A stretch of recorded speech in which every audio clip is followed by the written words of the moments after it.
Kings and Queens, welcome back to my channel. I'm Catherine Smith, and I just want to thank you so much for tuning in onto this video, clicking onto this video. So today is day 11 of my series that I'm doing of 29 days to soulfulness. And for you guys that's just clicking on this video, 29 days of soulfulness is basically 29 days of my transparency. I'll be 29 in, I believe, like 19, 20 something days. If I'm not mistaken, I'll be 29 on the 3rd of April. And I just wanted to do something fun and exciting to welcome you guys in. And just so you guys can get an overview of who I really am and, you know, what it is that I've went through in my transparency and everything. So let's just jump right into it. So for day number 11, we're going to, this topic is going to be about why I didn't go back with my son's father. Yeah, right. So, me and my son's father collectively, we sat down and, you know, I talked to him and, you know, I let him know that I think it would be best for us to go our separate ways because I knew God was pulling me. I knew he was taking me away from that situation. I knew he was pulling me back towards him. And so I didn't just want to up and leave one day and he wasn't there, like how you see in that Total video or how you see in a video how they just left. But I didn't want to do that, so I sat him down and we had a conversation. And I told him that I think it'll be better if we just be friends and if we co-parent together, because I knew in that time, in that moment, that I needed to get myself together. There were things that I needed to work on, and I knew that I was a mess, and I didn't believe that it would be fair to anybody or for me to still be in a relationship. So I decided to leave, and I always get asked that question, and it, in a sense, it's like, why is that a question? Like, can you ask me something else? I'm always getting asked, like, especially around the holidays. Um, so are you guys gonna get back together? No. I had such high hopes for you guys. I really want. No, there's nothing going on there. I remember I had a conversation with my grandma. My son went with his dad for the holiday, which was Christmas. And my grandma asked me, she said, if he was to get down on one knee right now and propose to you, will you marry him? And I looked at her and I said, no, ma'am, I won't. And I'm not saying that to try to bash him or to make it seem as though he's a bad guy, because he's not. It's just in that mindset that I was in and in the mindset he was in, we were two hurt people trying to love on each other. And it didn't work. It didn't work. And I mean, it's sad to say that after I had my son, you know, my eyes got open to a whole bunch of things. And, you know, those red flags that we see at the beginning, ladies, we have to take heed to those red flags, because I saw red flags. I really did. We have to be careful, because things that we try to do right there in that moment, things we try to do to please our flesh right there and then in that moment, it causes us a lifetime of trouble. It causes us a lifetime of consequences, 9 times out of 10. And for me, it did. Not to say that my son is bad or to say that he's trouble or anything. He's a blessing to me. But, you know, I always get asked this question, you know, I chose not to go back to my son's father because we're on two separate pages. He wants one thing and I want another thing. And for me, that's not something that I want in a relationship. For me, I want us both to kind of be on the same page. And I want us both striving to do the same thing. And we wasn't trying to do that. And now it's it's crazy, because those red flags that I saw when I was oh so much in lust with him, I see now. And it's amazing because I can respect him and I can appreciate him more versus I can appreciate him more for being who he is and allowing him to do what it is he needs to do, versus me trying to force him into being somebody that he's not capable of being for me. So I didn't go back because I I wasn't happy. And I knew where God was pulling me to. You have to be a guy that is completely sold out for God. And he's not a guy that's completely sold out for God. He believes God. Don't get me wrong. He believes in 100. He believes in Him 100%. But as far as going to church and everything that I believe in, it goes against each other. It's like we go against each other, and that's not something that I wanted. And I felt like if I would have stayed in that relationship, that would have been, it would have, I would have been trying to change him into being a person that he wasn't trying to be, a person that he don't want to be. Um, and I just, I just had to leave. And every time I get asked that question, I say no. And when people ask you that question, you still got feelings for him? No, I don't. I even had somebody tell me one time, you love him. You in love with him. And I'm like, no, I'm not. We're just parents. We're friends. We're friends and we co-parent the best that we know how. And we have to get along with each other. We have to deal with each other. So we have to have a friendship so that we can parent together, so that we can work together as parents for our son. We have to. But we're no. I left for a reason, and I know there's no going back. Not to say that it'll be going backwards, but it'll be going backwards. I work too hard, and I'm not trying to toot my own horn. That's something that I would never do. Something that I would never do.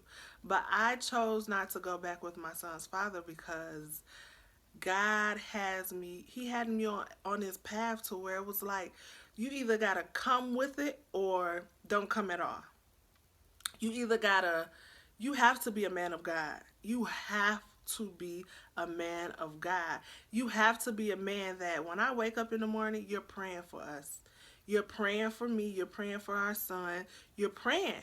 I need that. I need to know when the chips may seem down, you're praying just as hard as I'm praying. I need to know that. I need to know you have your own prayer life. I need to know that you're beating me to church, because for me, the church is a place where I get healing. The church is where I can get my week started.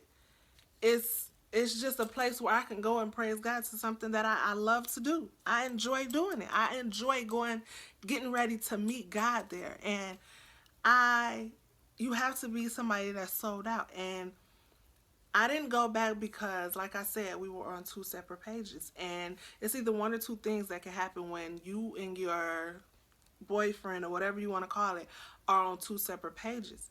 That person can either pull you to where they're going. If they're going higher in God, they can pull you with them to go higher in God. Or if they're not, they can continue to pull you down and pull you where they at, and pull you away from what it is that you believe, and pull you away from who you truly are. That's who I am. And I know now that I don't have to change that for nobody. Not no man, not no woman, not no cousin, not no friend, not nobody. I know now that I have gone through what I've gone through, and I know now that God has allowed me to go through my trials and tribulations, that I don't have to change who I am for nobody.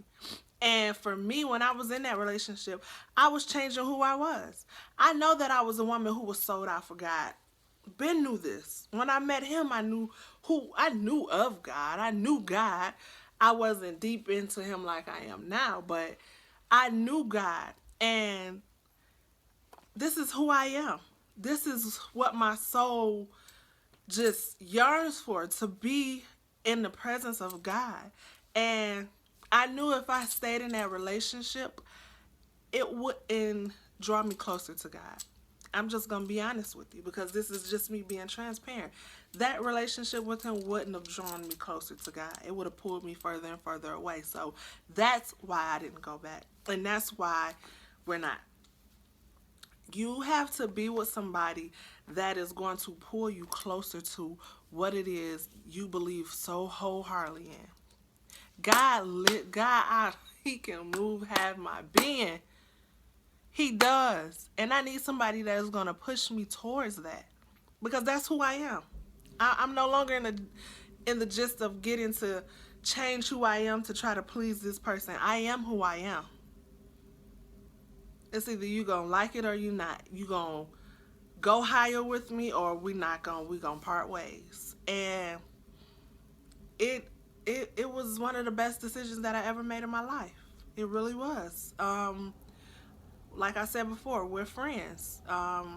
He could call and talk to me about stuff, or I could call if I'm having a problem. I call, but it's always about our son. For me and him, it's always about our son. You know, what can we do to be better parents, or how can we discipline more or different, or how can we work together as two people and still raise our son and still be a beck and a light for him, and to show him how we're going to do it and how we're doing it in a peaceful manner.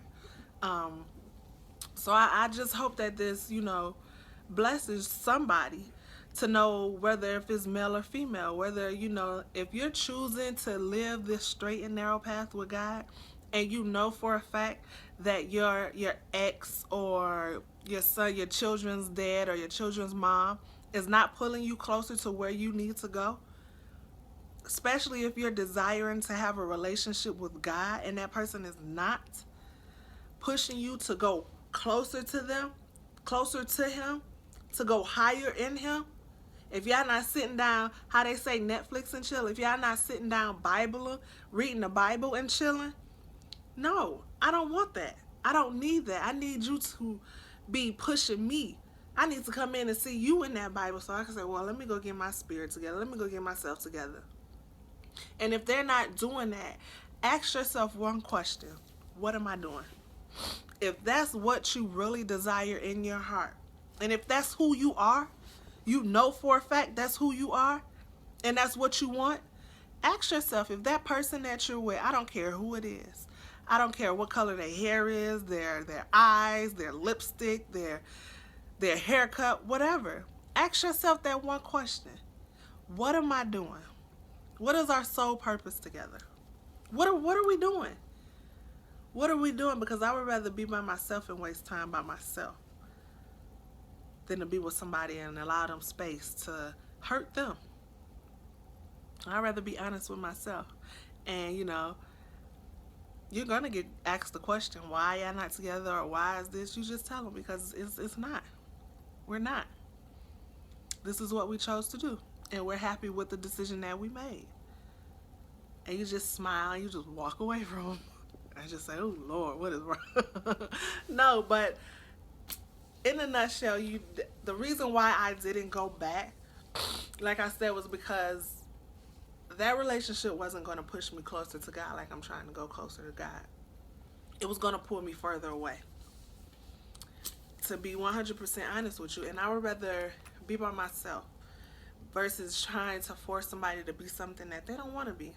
Not to say it's a bad thing or it's a good thing. I just know for me, I wanted to be close as possible to God. I wanted to show my son that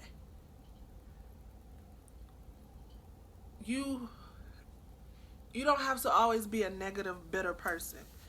You don't have to always, happiness and love. You're not always sitting there arguing or y'all going at each other next. So I choose not to, and I choose that because I know for a fact that if it's meant to be, God will do what he has to do.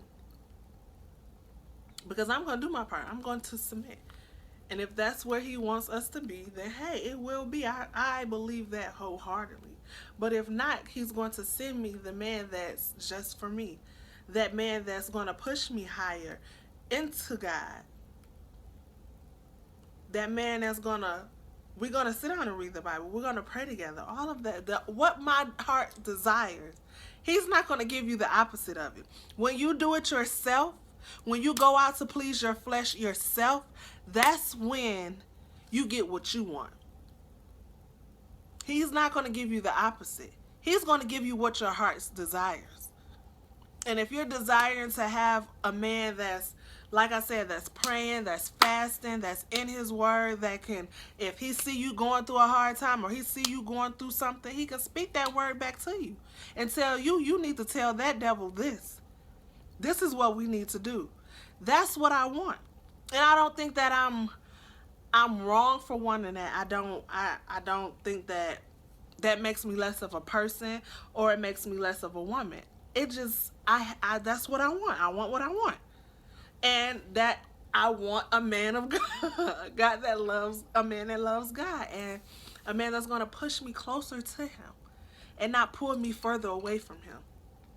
Because that's who I am. That's my makeup. That's who I am. I am a woman that is completely in love with God. I won't have it no other way. And I mean that. So, like I said before, I hope this blessed you to really dig deep. And like I said, ask that one question. Why am I here? What are we doing? Is that relationship causing you to be somebody that you're not? Is it causing you to change your way of thinking, or in a positive way, I should say? Is that relationship pushing you closer to our Heavenly Father? Is that relationship pushing you further into worship? Is that relationship pushing you to find you a closet in your house and make that make that you all's prayer closet? If not, you have to sit down and reevaluate what's really going on and why did you go back. So, to all my beautiful queens and kings out there, like I said before, I thank you so much for tuning in with me on my day 11 of my episode 29 Days of Soulfulness. I truly appreciate you for clicking on this video. But before you guys leave, I need you to go ahead and like this video and subscribe. Like it and subscribe. And if you feel as though it's of good content, go ahead and hit that share button for me as well. But to all my beautiful kings and queens out there, I'll catch you guys in my next video. Peace and blessings.